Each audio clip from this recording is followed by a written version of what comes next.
قاضی شہر نے اسی مناسبت سے آپ کا نام سید محمد عبداللہ تجویز فرمایا۔ اسی نومولود نے آئندہ سحر کو ماں کا دودھ پی کر سکون و آرام سے دن گزارا اور اذان مغرب کے ساتھ دوبارہ دودھ پی کر اپنے مادرزاد ولی اور روزہ دار ہونے کا اعلان کیا۔ آج دیدہ این کرامت صدق علامت والدین و قاضی بلکہ ہر خاص و عام معتقد ولایت حضرت دیوان حضوری کشتن، یعنی اس کرامت کا ظہور ہوتے ہی آپ کے والدین قاضی شہر اور اہلیان علاقہ آپ کی ولایت کے معتقد ہو گئے۔ حسب و نسب: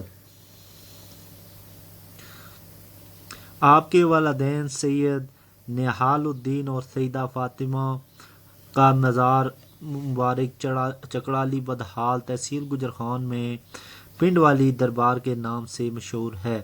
دادا علاء الدین غزنوی کا مزار پرانوار موضع چنیوڑ تحصیل و ضلع جنگ میں تحصیل روڈ پر واقع ہے۔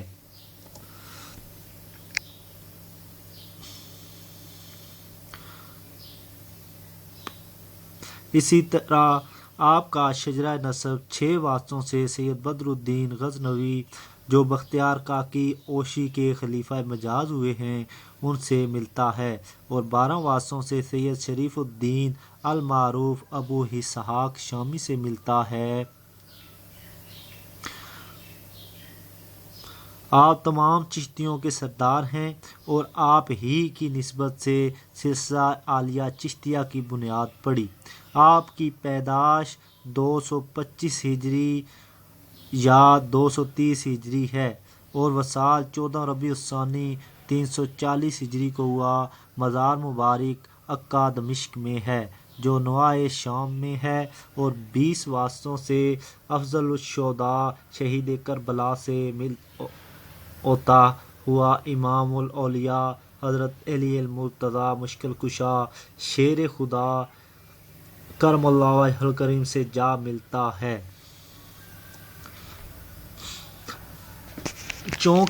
تعلیم و تربیت: چونکہ آپ کے والدین اپنے وقت کے عظیم فقہ جید عالم اور فقیر تھے، اس لیے بچے کی ظاہری و باطنی تعلیم و تربیت پر خصوصی توجہ دی۔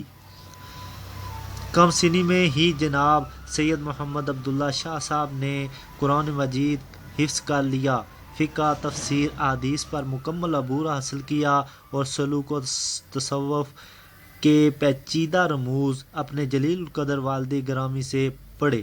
چونکہ آپ کے والد سلسلہ عالیہ قادریہ کے عظیم المرتبت بزرگ تھے، اس لیے سیدنا غوث پاک کی تصانیف جناب سید محمد عبداللہ شاہ کی توجہ کا خاص مرکز تھیں۔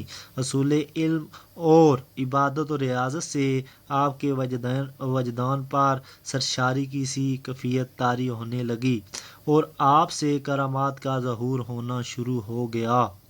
بچپن ہی میں آپ سے کرامات کا ظہور آپ کا یہ معمول تھا کہ آپ لوگوں سے دور جنگل میں جا کر اللہ اللہ کیا کرتے تھے۔ ایک مرتبہ گرمیوں کا موسم تھا، دوپہر کے وقت آپ سایہ دار درخت کے نیچے آرام فرما تھے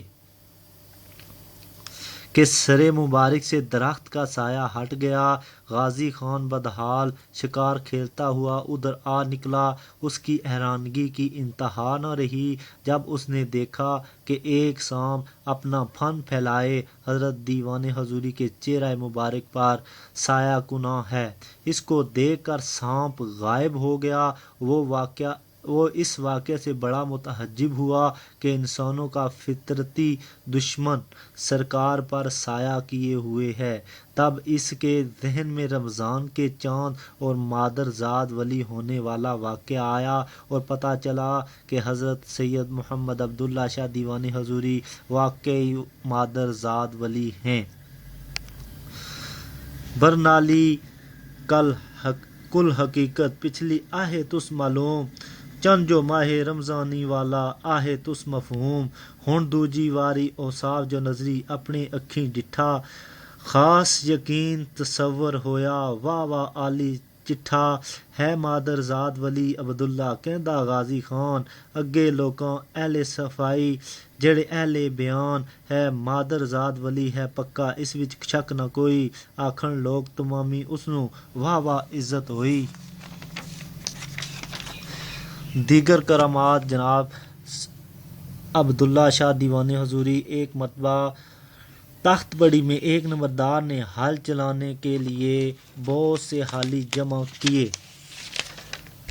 جب وہ کھانا کھا رہے تھے تو وہاں ایک فقیر موجود ہوا اور روٹی کا سوال کیا۔ نمبردار نے ایک روٹی دی مگر وہ سیر نہ ہوا۔ دوبارہ پھر سوال کیا یہاں تک کہ سارا کھانا ختم ہو گیا اور فقیر سیراب ہونے کی بجائے متواتر یہی پکارے جا رہا تھا کہ میں بھوکا ہوں، مجھے کھانا دو۔ یہ آواز سن کر جناب سید محمد عبداللہ شاہ جو کہ قریب ہی میوہ عبادت تھے تشریف فرما ہوئے اور فقیر کے پاس جا کر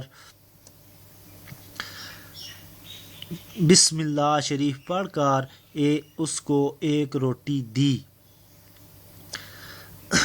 اور فرمایا ہے فقیر ہم اہل سنت اہل صاف ہیں، ہمیں ننگا نہ کر۔ تب وہ فقیر اس روٹی سے سیراب ہوا اور شرمندہ ہو کر حضرت دیوان حضوری کے قدموں میں گر پڑا اور خدا کو یاد کرتا ہوا اپنی منزل کی طرف روانہ ہو گیا۔ ہے پر منزل وچ حقیقت فقیر چنگیرا جہاں ہتھ عبداللہ روٹی کھادی چوتھی منزل ڈیرا پھر گریا اندر قدم انہاں دے او فقیر بیچارا پاک عبداللہ صاحب اسنوں دتا بید نیارا یقین ہویا کل لوکاں تاہیں بس اے کرامت ڈٹھی کامل اکمل ولی مکمل واہ واہ اس دی چٹھی مادر زاد ولی کل آکھن جڑے لوگ خبر دے بے خبراں نوں حال نہ معلوم رہندا اندر پردے۔ اسی طرح یہ تیسری کرامت حضرت دیوان حضوری سے تخت پڑی میں ظاہر ہوئی۔ حضرت دیوان حضوری اپنے آپ کو لوگوں سے چھپاتے تھے لیکن قدرت کی مرضی کچھ اور تھی۔ اسی طرح نہ چاہتے ہوئے بھی آپ سے کوئی نہ کوئی کرامت ظاہر ہو رہی تھی۔ اس کا اثر یہ ہوا کہ لوگوں نے آپ سے اپنی عقیدت کا اظہار کرنا شروع کر دیا۔ ہر وقت پریشان حال لوگ اپنے مسائل لے کر سرکار کی بارگاہ میں آنے لگے اور بحکم خدا شفا پاتے۔ حد سے زیادہ بڑھتی ہوئی شہرت اور عزت و تکریم کی وجہ سے آپ کی عبادت ریاضت میں خلل آنے لگا۔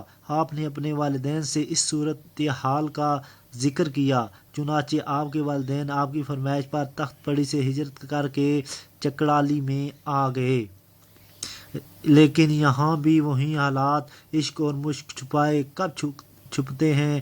بقول رومی کشمیر درد منداں دے سخن محمد دین گوائی حالوں جس پلے پھل بدے ہون آوے باس رومالوں۔ یہاں بھی آپ کے گرد مخلوق خدا کا تانتا بندھا رہتا جن میں ہندو مسلم سکھ عیسائی سبھی شامل ہیں۔ آپ لوگوں سے تنگ ہو کر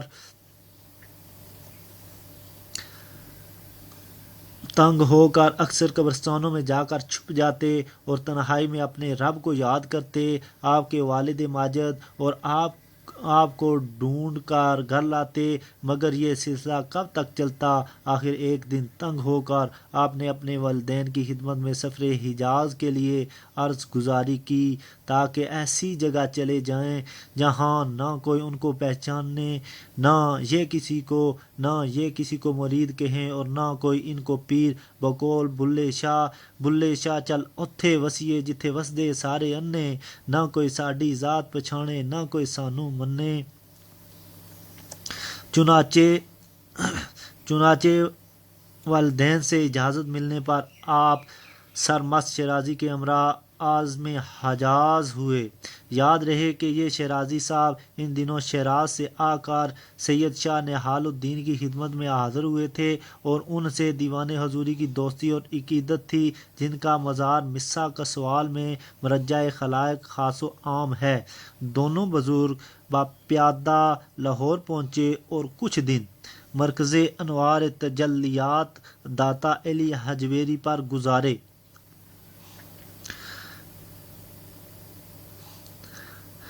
پھر بعد میں وہاں سے بمبئی پہنچے اور سفینہ اعجاز کے ذریعے عازم جدہ ہوئے۔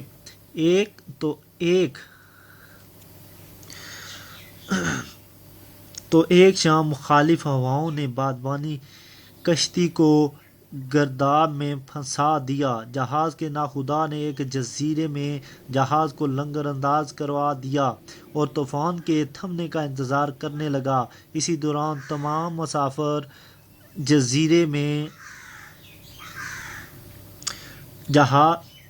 جزیرے کی ٹھنڈی ریت پر لطف اندوز ہونے لگے۔ سیدنا عبداللہ سرکار نے بھی اپنا مسلح اور کوزہ لیا اور دور ویرانے میں خدا سے لو لگائی۔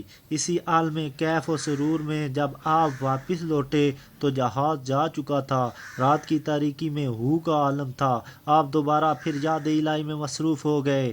بعد نماز تہجد آپ نے ایک تیز رفتار روشنی کو فضاؤں میں جزیرے کی طرف آتے دیکھا۔ جب وہ روشنی قریب آئی تو آپ کی خوشی انتہا نہ رہی۔